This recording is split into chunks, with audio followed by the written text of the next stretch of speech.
In this lecture we are going to continue looking into the stability analysis, like different methodologies to do the stability analysis. So, basically we are going to focus on something called, like, this has already been taught in the lectures done by sir. So, and we are also looking to how to draw these plots etc., from how to draw polar plots, what is the polar plots, and how the polar plot can lead to the stability criteria plots etc. So, that is what we are going to look into this lecture. Starting with what is the polar plot. Basically, like, if you can remember from the lecture sir has taken, so we have S plane and we have this Fs plane, where we map every point in the S plane to the Fs plane, where this is like here it is a G of S plane, it is a G of S plane here. So, basically we map this. So, one way to understand how this mapping works is to represent things in polar coordinates. See, this is basically a complex plane, this is basically a complex plane. A complex number can be represented both in rectangular coordinate system as well as the polar coordinate system. So, basically now we will start looking into how to get these things. So, one thing we we ask is like, okay, we will start at this origin point, okay, and then we will increase the value, of omega, and then you will see what happens. Basically that is what we are going to do. So, basically we will start at omega equal to 0 and then see what happens, and you will see at omega equal to infinity what happens. So, that is what we are going to see what happens. We will not go into detail of how these things are, but this is just to get an intuition of how these plots come. Basically we are expecting you to use MATLAB to get all these plots, but still, like, we will look into like why how these plots come from a very from just some for getting some intuition what exactly this, how we see how we can easily get these figures is what we are trying to focus. So, now when we have omega equal to 0, as angular frequency equal to 0 and angular frequency is equal to infinity, basically again interested in two things, right. One is the magnitude modulus of j omega, and other is the angle of j omega. So, when we said this is the in polar coordinate, this is the r and this is the theta, right. So, that is what we are trying to find out, and then once we know this, we can actually approximate this plot. See, this plot can be drawn in a more accurate fashion by considering few more points, but still, like, for now we will stick on to this idea to, this is just to get an intuition of how we have to start doing all these things. That is what we are trying to do. So, basically what we are going to do, we are going to have the complex number g of j omega, which is nothing but 1 by j omega plus 0.25 and j omega plus 0.005, right. So, 0.005. we have 0.005 and basically, like, if you can find the magnitude of g of j omega, then what it will become, it will be nothing but 1 by root of omega square plus 0.25 square into in the denominator into root of omega square plus 0.05 square, right. So, this is what you get in the mod of j omega. So, now we will substitute the values of omega equal to 0 and see what happens. When omega equal to 0, what it becomes is, it simplifies to 1 by 0.25 into 0.05, right. So, that is what the 0.005. So, that is what it simplifies to. So, and this value you substitute here. So, 1 by 0.25 in, by 0.005 is what the value you will get, say, let us call it, say, A for now, that is what you will get here. And what is the angle? Clearly when omega equal to 0, this is a positive constant, that is no, it is a real number and it is a positive constant. So, that is the angle is 0. So, basically here the angle is 0, right. So, just see, if you just substitute in g of j omega equal to 0, the j terms vanish. So, basically there is no imaginary term in that. So, what you have is 1 by 0.25 into 0.005, which is just a real number and a positive number. So, positive number means the angle is 0. So, that is what we have here. And when we say omega equal to infinity, what we have omega equal to infinity in sense the same mod of g of j omega we take, and that is nothing but 1 by root of omega square plus 0.025 square plus root of omega square plus 0.05 square. And if you substitute omega equal to infinity, basically what happens, it becomes like 1 by infinity form, which is nothing but 0. So the magnitude is 0 when the frequency is very high, infinity. And now if we substitute for angle, let us see what happens for angle. Angle of j omega is nothing but what, tan inverse minus tan inverse omega by 0.25 minus, so because it's a pole, it's a denominator, so we have the minus tan inverse, so minus tan inverse omega by 0.005, right. So if you substitute omega equal to infinity, what happens, tan inverse infinity is pi by 2, so pi by 2 is 90 degree, so minus 90 for this term and minus 90 for this term, so basically it becomes minus 100 degree. So when omega equal to infinity, this becomes minus 100 degree. So basically what we have done is, we have taken the extremes, when the angular frequency is 0 what happens, and when the angular frequency is infinity what happens. What happens in sense, what is the values of the magnitude and the phase, that is what we have got in this table. And with this table we will try to draw the a g of s plane and see how it behaves. Okay. So basically if you can remember from your schooling or something how to represent the complex numbers, we basically tell that that this is the imaginary axis, j omega axis, and this is the real axis, right. So this is the real axis, sigma axis, and on the this is the j omega imaginary axis, and this is 0 degrees, okay. And we will we take anti-clockwise as positive and clockwise as negative. Let us now look at clockwise basically. So this is like minus 90 degree, and this side is minus 180 degree, and this side is minus 270 degree, right. So this is what we look. So in clockwise, it's a usual convention that we do take anti-clockwise as positive and clockwise as negative. So here we take in the clockwise direction, we count in the clockwise direction, so we put the minus sign. So minus 90 degree, minus 180 degree, and then minus 270 degree. So this is what we have studied. So now let us plot all these points and then see how this graph will come. So that's what we were that's what we should get the same graph that we have got using MATLAB. So basically what we can do, when omega equal to 0, so when we will start with omega equal to 0, that is called as a point omega equal to 0, and this a value is 800. If you can find this value, I think it will turn to 800. That is what I can see from the graph, but yeah, you can calculate by yourself and see if it is close to 800. So and this one we will start at 800. So on the real line, since this is a real number, right, a is a real number, it had no imaginary term. So basically we are marking that point on that real line. So this is 800, and the angle is 0 degrees. So this is the 0 degree line, 0 degree. So basically you can think, you can even forget the angles and then say there is no imaginary part and it is a real number, positive real number. So I am just going to mark 800 comma 0, where 0 there is no imaginary part on. So anything, you can either use the concept of angle and then plot this point, or you can just use the j equal the coefficient of j is 0, so there is no imaginary number. So this is 800 comma 0 point. So anyway, this is the point that we will get when omega equal to 0. And then when omega increases, basically what we can see is the angle, this is the qualitative thing that we are interested in seeing, okay. The magnitude decreases to 0, the magnitude decreases to 0, and the angle actually changes from 0 to minus 180 degree. So basically if you can just plot here and then just look, we started somewhere here where we had some value of magnitude and the angle was 0, and then what happens towards when omega keeps on increasing, what happens, the magnitude keeps on decreasing. So if you see here, if you can draw a circle like this, so this is a,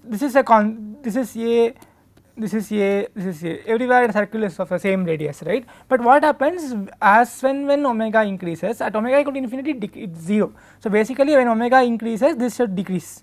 So this decreases, and then the angle also is changing from 0 to minus 180 degree. So this is minus 180 degree. So basically it comes and maybe I will remove all this, yeah, now this is better. So magnitude decreases and also the angle also changes, it changes to minus 180 degree. So towards going to 0, the angle becomes close to minus 180 degree. So this is how you draw the qualitative plot. So when you mark this arrow to say that okay, omega is increasing or it's changing from 0 to infinity in this way. So this is what you mark it here. So this is what is called a polar plot. So why it is called polar plot? Because it is drawn using this polar representation, the magnitude as well as the angle, etc. So this is a easy way of drawing, and some interesting things. To be more accurate, what you can do is you can try to see at what point it crosses the imaginary axis. So like if I ask you like at what point it will cross the imaginary axis, basically what you can do, you can take this term and then you can say this term's real part must be 0, right. So if on the imaginary axis the real part is 0, so you can equate this term's real part is equal to 0 and then find what is the frequency at which the real part is 0 and then find this point and do things. So all these things can be done for getting a more accurate representation of how it looks like. But this is the, we are just trying to look into how the qualitatively we can try to draw in a quick way of something without using MATLAB. So this is how you draw the figure, and this is called a polar plot. So we will go through one more example so that it makes things clear, but this is the idea. You best start with omega equal to 0 and omega equal to infinity, mark the extremes and then use the magnitude and the angle to draw a plot, and that plot is called a polar plot.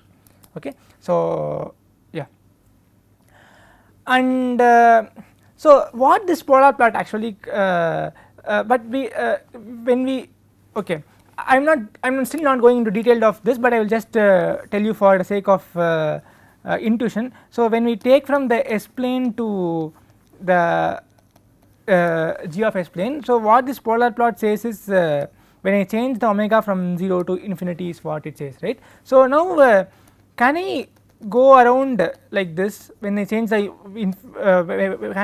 can I go around the S plane by a big orbit, and then can I still continue to do the closed contour like this from omega minus infinity to 0, can I complete the cycle. So what basically happens in g of S figure is suppose we have add this figure, okay.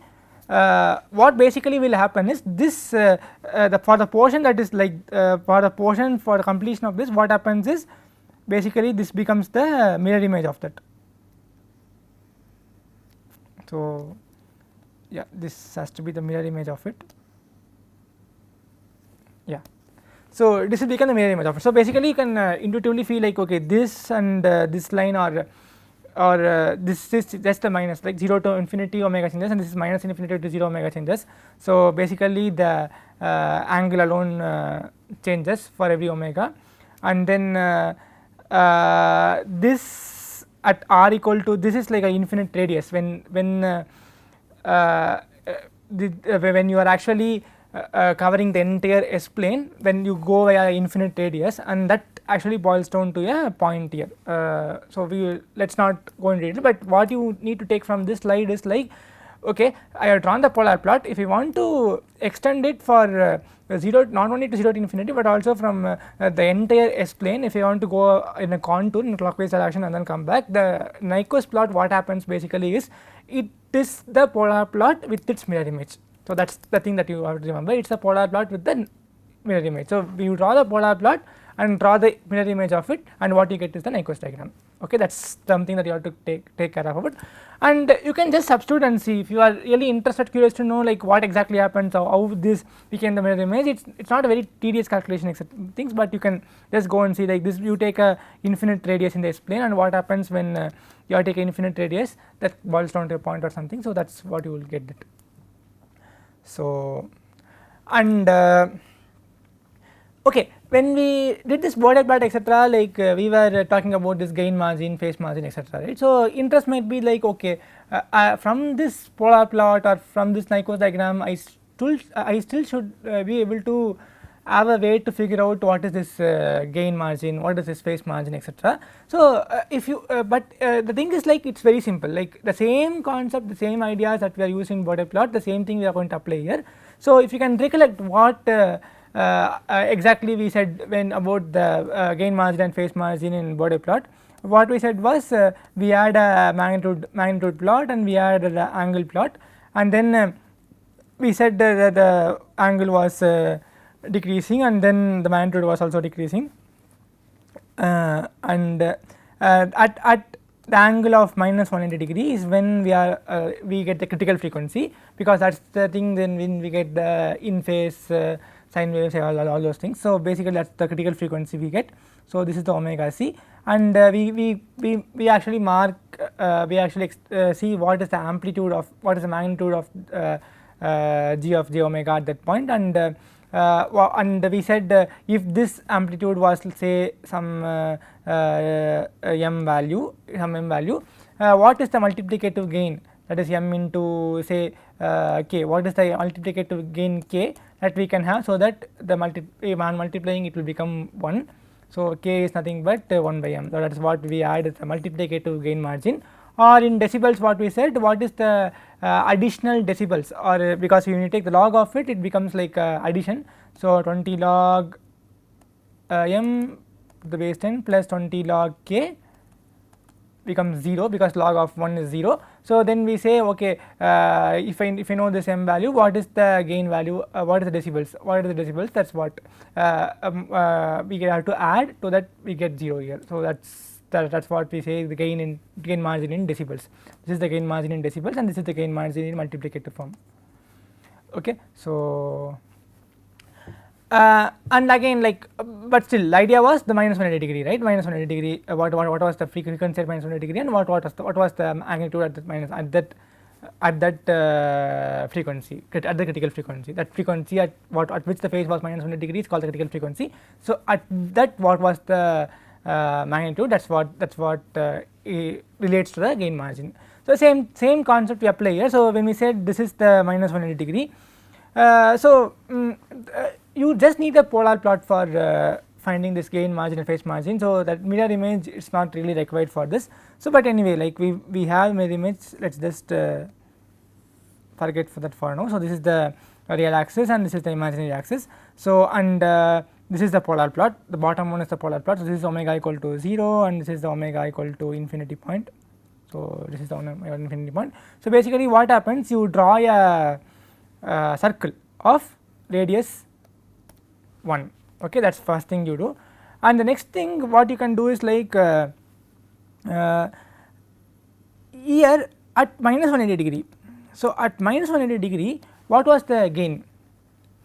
At minus 180 degree the gain is 0, right. So, it is going to the gain is going to 0, the magnitude is going to 0, basically m is going to 0 at whenever you get the phase is equal to minus 180 degree. So, basically it means that you can have infinite gain, right. So, basically if you want to say some m into k must be equal to 1 and then now m is equal to 0, because at minus 180 degree. So, if you can go back to the table what we have drawn, we said the minus 180 degree is got at the gain of 0. Right. So, the m is 0 here. So, here basically when m is 0, k is 1 by 0, which means it is tending to 0. So, basically it is like an infinite value, very high value, you can say very high value or a very high value, that is what you say here. So, this system is from gain margin perspective, this has a infinite gain margin. So, you can add any gain to system, still the system will be stable, that is what you can say from here. And then with regard to the phase margin, so when we what is the phase margin? Phase margin is like when I have a magnitude of 1. So, now I shift the question and ask, okay, I have a magnitude of 1 here and then I have the phase plot here. So, what is the shift I have to do in this phase plot?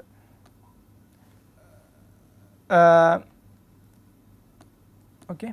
So, what is this is the minus 180 degree line, somewhere I will draw this here. So, what is the shift I have to do to this phase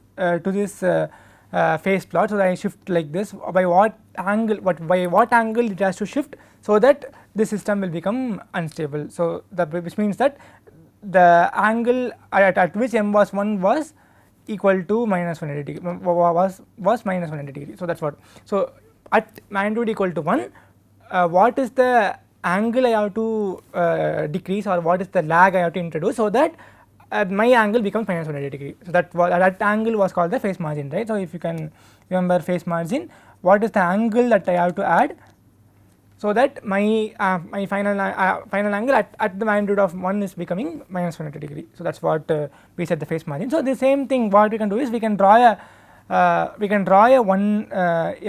circle of magnitude 1. So this is the circle of magnitude 1. So at this point we will see what is the phase. So this phase is somewhere between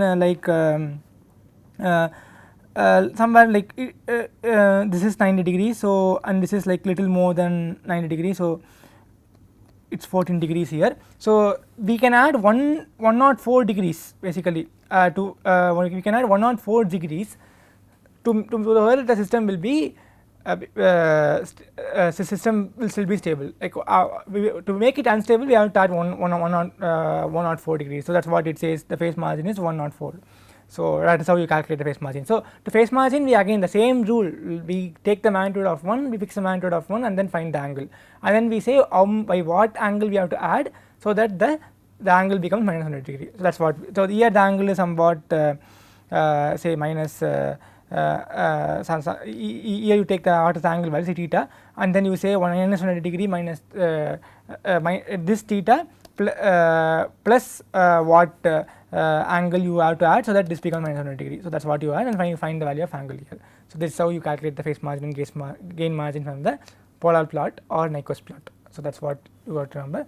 So just do it once, it is a very simple concept. If you understand the body thing, the same concept you apply here. So basically you ask only two questions. You ask first question like at minus 180 degree we call it as a critical frequency, and at that critical frequency what is the magnitude, and by what scalar I have to multiply this magnitude so that I get the gain of 1. So this is the gain margin.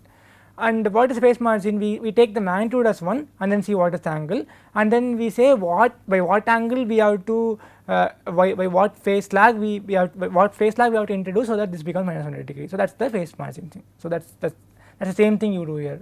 So that's pretty much same thing. So here another example here. So this is the polar plot and this is the Nyquist diagram. So if you can see here this if you draw the polar plot and then draw the Nyquist plot, like this becomes like very easy to draw, right. So this is like you just draw, okay, we will just draw it basically. So maybe this may be a good thing to draw because this looks very interesting shape, right. So so now we will say magnitude of, again omega equal to 0, what happens, omega equal to infinity, what happens to magnitude and then angle. So these are the two things that we are going to draw here. So at omega equal to 0 what happens, this becomes minus 5. So at omega equal to 0 this becomes minus 5 by 5 into 6. So this becomes like 1 by 6 basically. So this is 1 by 6, and what is the angle? Angle, it is a negative number, real number, so it is minus 180 degree. So remember a negative number has a phase lag of minus 180 degree, okay, phase of minus 180 degree, a lag of 180 degree. So is what we say. So at omega equal to infinity what happens? At omega equal to infinity what happens? Substitute, if you substitute this, basically what happens is this becomes like still if you can substitute, you can take the magnitude as root of omega square plus phi square by omega square, root of omega square plus phi square into root of omega square plus 6 square. That basically will give, if you substitute limit s tends to omega tends to infinity, what basically happens is it will come of the form of 1 by some infinity limit, it will come as limit omega tends to infinity or by omega form, which is nothing but 0. It will come as some limit omega equal to infinity 1 by omega form, which will become 0. So this is effectively 0 here. And then angle, so at omega equal to infinity we have mod of magnitude is 0, and if you see the angle, basically what you have is we have tan inverse omega by minus phi minus tan inverse omega by phi minus tan inverse omega by 6, and when you substitute omega and remember, like this is a complex number form, and if you want to find the angle here, like if you could draw this, basically it means that this is in this quadrant, right, minus phi comma omega is somewhere in this quadrant when omega is tends to infinity. So basically if you, whatever angle you get, you have to basically you will get the angle somewhere here. so this and this are symmetric when you take the tan inverse. So basically what you have to do, you have to plus 180 degree here, so that you shift it back to this quadrant. So if you could refer to the complex number things from your school textbook, you will understand like why we need to shift this angle here. So basically and then we substitute omega equal to infinity. So then what you have is like basically we have minus 90 degree, because tan inverse minus infinity is minus 90 degree plus 180 degree, and then minus 90 degree and minus 90 degree. So what it turns out to be is nothing but minus 90 degrees. So this is what you get as minus 90 degrees here. So this thing quadrant thing you just can recollect from complex number thing, how to find the angles of complex number. So basically what you can imagine is, if you have something like minus 3 plus 4j and 3 plus minus 4j here, and minus 3 plus 4j here. So if you take the tan inverse of if you want to find the angle, you will basically get tan inverse of 4 minus 4 by 3 right here, and this is nothing but tan inverse of 4 by minus 3. So both are like magnitude, the angle wise they are the same thing, but you can clearly see that this is clearly an acute angle, and this is nothing but just opposite to this. So basically this plus 180 degree is what will give this angle. So that's why this additional 180 degree we are adding it here. So basically we are now done with all the things that we are done with all the things that we want. So now we will go and draw the plot and see whether it works fine or not. So now with this what we have is, at omega equal to 0, okay, the magnitude is nothing but 1 by 6, which is coming around like say 0.16 something.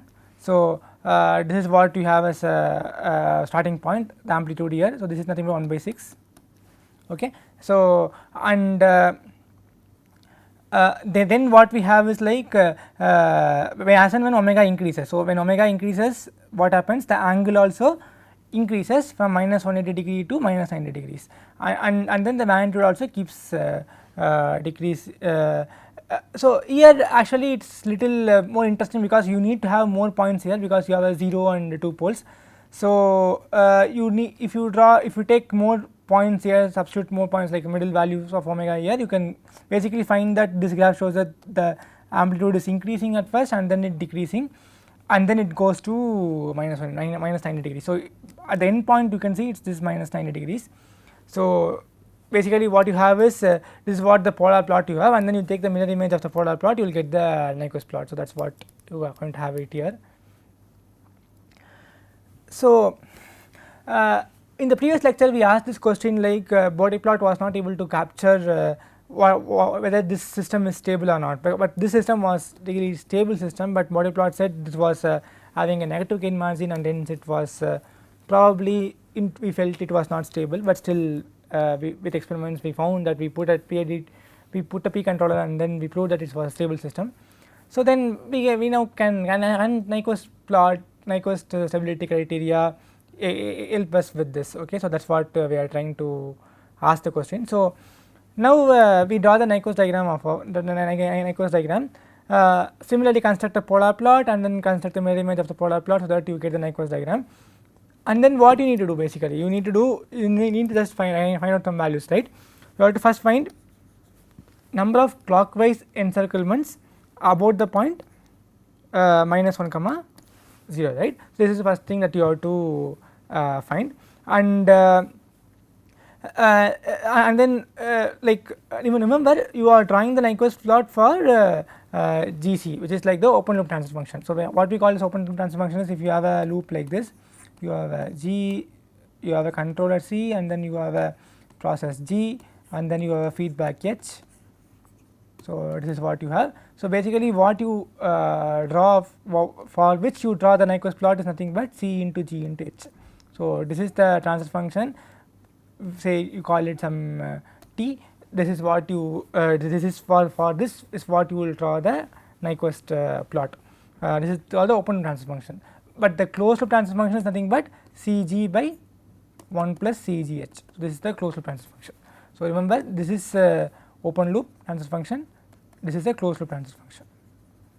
Okay. So, now coming back to our question, number of clockwise encirclements, clearly this is not encircling anything. So, this is not a circle at all, it is not encircling anything, this is just going like this and this is just going like this. So, definitely number of clockwise encirclements is 0, and number of poles on the right hand side of the S plane is also like p is also 0. So, you get z is also 0, which means clearly the system is stable. That is what this also says, the system is stable. You can also use you can also use MATLAB to know that system is, you can just ask for whether the system is stable or not. You can ask for the stability margins, just click on the Nyquist diagram and then see the options, play with this and MATLAB, and then you will be able to get this. So, in unstable, let us go for unstable system. Okay, let us take this system and then let us draw the polar plot. So, this is the polar plot, and then you can try to draw this polar plot. I am not going to like try work out this, but you can just draw this. Basically what you need to do, you need to just put omega equal to 0, omega equal to infinity, and then just check whether the endpoints are matching, etc. See, this is not 0, this comes down and then goes back, so it is minus 90 degree. So, it goes to minus 90 degree and magnitude goes to 0, and here the magnitude is somewhat what it is greater, somewhat approximate 16 or something, I am not sure. So, that is the magnitude you have, and then that is the angle you have. So, this is what you will find from this, but you can just play up like express this in terms of magnitude and an angle, and then just substitute omega equal to 0 and omega equal to infinity, and then see what happens. So, basically you get this polar plot, and then you take the mirror image of the polar plot, you will get the Nyquist diagram. So, now minus 1 plus j0 point is here, that is a clockwise encirclement, which is the big thing, right. If you can see the big thing is a clockwise encirclement. So, n equal to 1, okay, n equal to 1 is the clockwise encirclement, and there are no poles on the right hand side of S plane of the open loop transfer function. So, p equal to 0, and hence what you get, you have this equation n equal to z minus p, right. So, when n equal to 1 and p equal to 0, you get z equal to 1, which means that in the closed loop transfer function there is a pole, one pole on the right hand side of the S plane, which means the system is unstable. So, what it means, if there is a pole on the right hand side of S plane, what it means basically is you get e power some positive constant into t, say lambda t, and then this is going to get as time increases, this is going to, amplitude is going to get increasing so much. So, that is what you are going to get. So, this is the this is one example of unstable systems. So, remember this is the encirclement that you have, the big one. So, this is the encirclement that you have. So, this is the clockwise encirclement, and this is not an encirclement. Yeah. So, yeah, we are coming to the end of this Nyquist stability and things, but like we have just done some very few examples. So, you may actually use MATLAB to get more examples, and then just create some random transfer functions, create a system with time delay. So, basically in MATLAB, if you want to give time delay systems, in MATLAB, basically what you need to do is you have to put s equal to transfer. So, this is just to tell that that you use this variable s for transfer functions, and then you say some transfer function g equal to k by 1 plus say tau s into exponential of minus d into s. So, if you can do this and then you put the Nyquist here. So, if you can plot this Nyquist graph and then see, substitute various values of k and tau and d, and then see what actually happens when system goes unstable, what are the effects of dead time on stability. So, these are all something that it will be interesting for you to yourself try and learn, and that will be like making things more interesting. So, yeah, with this we have come to the end of the lecture on Nyquist stability analysis. Thank you.